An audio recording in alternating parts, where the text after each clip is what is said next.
Assalamualaikum warahmatullahi wabarakatuh. Halo semuanya, perkenalkan nama aku Fedrik Dimas Putra dari Program Studi Ilmu Komunikasi Angkatan 2023 dengan NPM D1E023090 dengan mata kuliah Teori Komunikasi Kontemporer dan dosen pengampunya yaitu Ibu Nurliati Musni MIKO.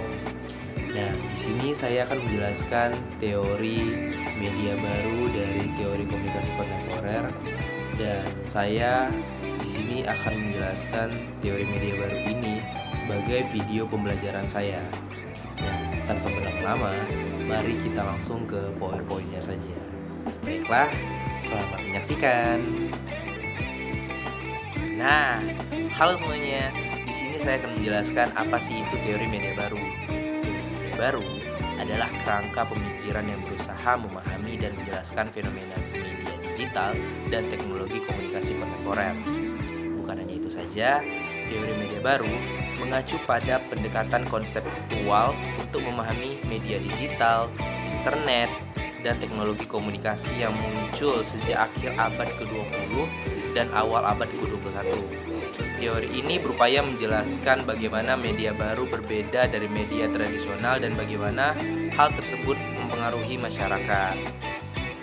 Nah, materi yang kedua yang saya akan jelaskan yaitu dampak teknologi dan internet terhadap komunikasi. Nah, bisa kita simpulkan bahwasanya pasti banyak dampak teknologi dan internet terhadap komunikasi. Yang pertama yaitu kecepatan dan jangkauan komunikasi. Contohnya yaitu pesan instan dapat dikirim ke seluruh dunia dalam hitungan detik.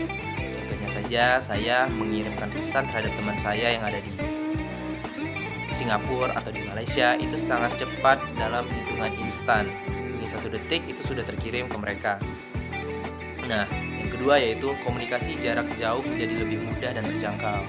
Nah, bisa kita simpulkan seperti contoh yang pertama tadi, itu sangat cepat dan sangat instan dan jangkauannya lebih jauh. Nah, yang ketiga yaitu memungkinkan kolaborasi real time antar individu di lokasi berbeda. Gitu. Nah, yang ketiga yaitu personalisasi komunikasi. Contohnya yang bisa kita ambil yaitu algoritma menyajikan konten berdasarkan preferensi pengguna. Biasanya itu ada di platform TikTok. Kalau kita menge-like suatu video atau foto, biasanya itu akan muncul kembali.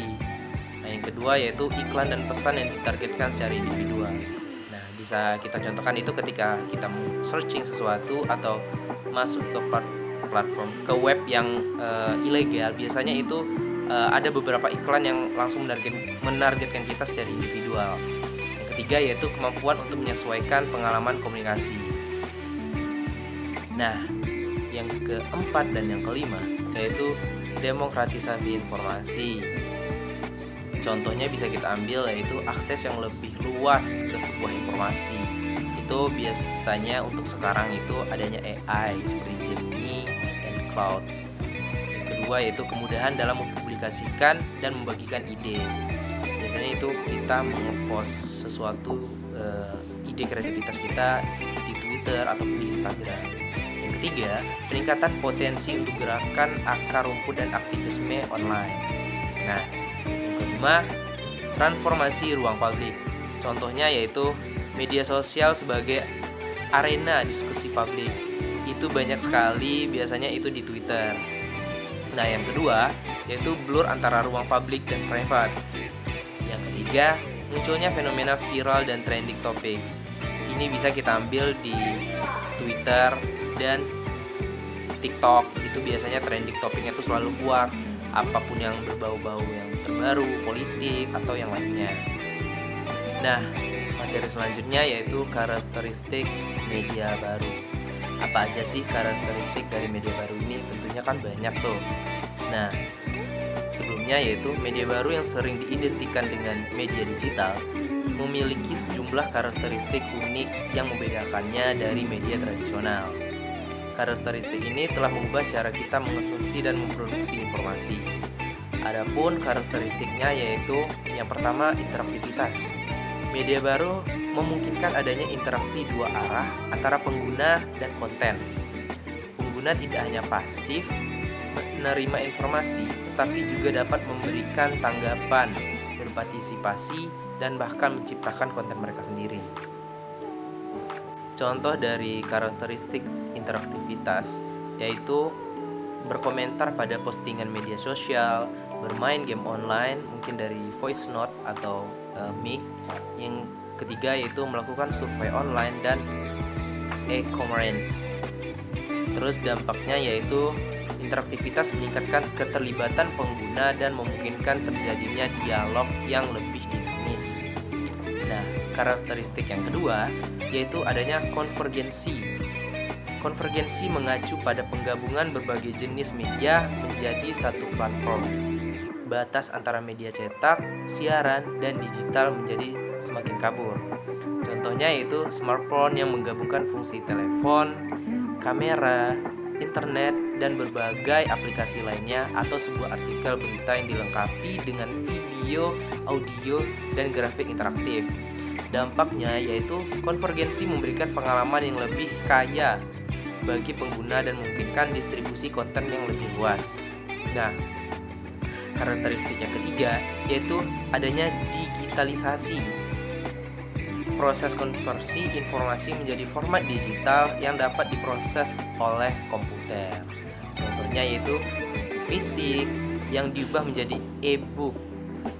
Terus foto analog yang dipindah menjadi format digital.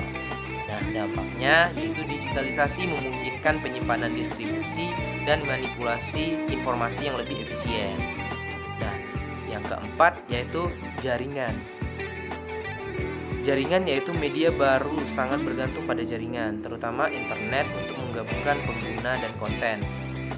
Contohnya yaitu media sosial, email, dan website, semuanya bergantung pada jaringan internet untuk beroperasi.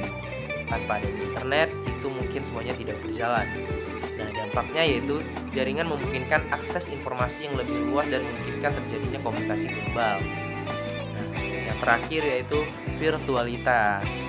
Nah, virtualitas sendiri yaitu media baru memungkinkan pencipta lingkungan virtual yang simulasi. Contohnya itu ya game online seperti Mobile Legends, PUBG Mobile, Free Fire, dan dunia virtual seperti Second Life dan realitas virtual atau VR. Nah, dampaknya yaitu virtualitas membuka kemungkinan pengalaman baru dan interaksi yang tidak terbatas oleh ruang fisik. Materi selanjutnya yaitu dampak dari media baru. Pastinya dampak dari media baru ini sangat banyak. Itu, mari kita bahas lebih dalam tentang dampak media baru. Dengan karakteristiknya yang sudah saya jelaskan tadi, seperti interaktivitas, konvergensi, digitalisasi, jaringan, dan virtualitasnya telah membawa perubahan signifikan dalam berbagai aspek kehidupan.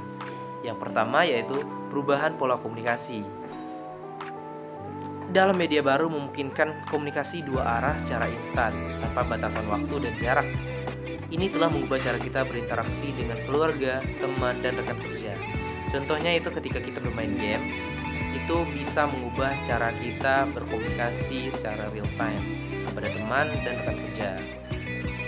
Nah, yang kedua yaitu demokratisasi informasi. Yaitu dengan media baru, siapa saja bisa menjadi konten kreator, tidak hanya menjadi mainstream. Hal ini memungkinkan beragam suara dan perspektif untuk didengar. Nah, akses informasi yang lebih luas, informasi dapat diakses dengan mudah dan cepat melalui internet, telah memberikan masyarakat akses yang lebih luas terhadap pengetahuan dan informasi. Nah, yang ketiga yaitu pergeseran konsumsi media. Konsumsi yang lebih personal. Pengguna memiliki lebih banyak pilihan dan kontrol atas konten yang mereka konsumsi. Mereka dapat memilih konten yang relevan dengan minat mereka dan mengaksesnya kemana saja dan di mana saja. Itu ketika kita bermain TikTok dan menonton YouTube, itu kan bisa di mana saja, mobil, busway, kereta, kelas, itu fleksibel. Yang kedua yaitu konsumsi yang lebih interaktif. Pengguna tidak hanya pasif menerima informasi, tetapi juga dapat berinteraksi dengan konten, memberikan komentar dan berbagi dengan orang lain. Nah, Selanjutnya yaitu konsumsi mobile. Semakin banyak orang mengakses konten melalui media sosial, perangkat mobile seperti smartphone dan tablet. Nah, yang keempat yaitu munculnya komunitas virtual. Komunitas berbasis minat. Media sosial telah memfasilitasi pembentukan komunitas online yang berbasis pada minat, hobi, atau profesi tertentu. Terus adanya identitas online. Orang-orang dapat membangun identitas online mereka melalui media sosial dan berinteraksi dengan orang lain berdasarkan identitas virtual mereka. Nah, mungkin itu saja dampak-dampak media baru. Selanjutnya kita ke materi selanjutnya. Pada materi berikut ini, saya akan menjelaskan teori-teori yang terkait pada media baru. Itu, mari kita bahas lebih dalam tentang 3 teori yang sangat relevan dalam memahami dampak media baru. Teori determinisme, teknologi, teori uses and gratification, dan teori difusi inovasi. Nah, teori yang pertama yaitu teori determinisme teknologi. Teori ini berpendapat bahwa teknologi adalah kekuatan pendorong utama perubahan sosial. Teknologi dianggap memiliki pengaruh yang sangat kuat terhadap cara kita berpikir, bertindak, dan berorganisasi dalam masyarakat. Menurut teori ini, teknologi tidak hanya dipengaruhi oleh masyarakat, tetapi juga secara aktif membentuk masyarakat. Nah, teori yang kedua yaitu teori uses and gratification. Berbeda dengan teori determinisme teknologi, teori ini berfokus pada pengguna media. Teori ini berpendapat bahwa pengguna media secara aktif memilih dan menggunakan media untuk memenuhi kebutuhan dan keinginan tertentu. Dengan kata lain, pengguna memiliki kendali atas bagaimana mereka menggunakan media. Nah, teori yang ketiga yaitu teori difusi inovasi. Teori ini menjelaskan bagaimana sebuah inovasi termasuk teknologi baru menyebar dalam suatu masyarakat. Teori ini mengidentifikasi beberapa faktor mempengaruhi kecepatan dan tingkat adopsi inovasi, seperti karakteristik inovasi itu sendiri, saluran komunikasi, dan karakteristik sosial sistem. Nah, itu saja. Nah, selanjutnya itu adanya kesimpulan. Kesimpulan dari teori media baru ini yang saya dapat simpulkan yaitu media baru adalah kekuatan yang sangat besar yang telah dan akan terus mengubah dunia kita. Memahami teori-teori yang terkait dengan media baru akan membantu kita untuk lebih siap menghadapi tantangan-tantangan peluang yang dihadapkan oleh di era digital ini. Nah, mungkin itu saja yang dapat saya sampaikan di materi ini. Terima kasih sudah menonton dan dadah.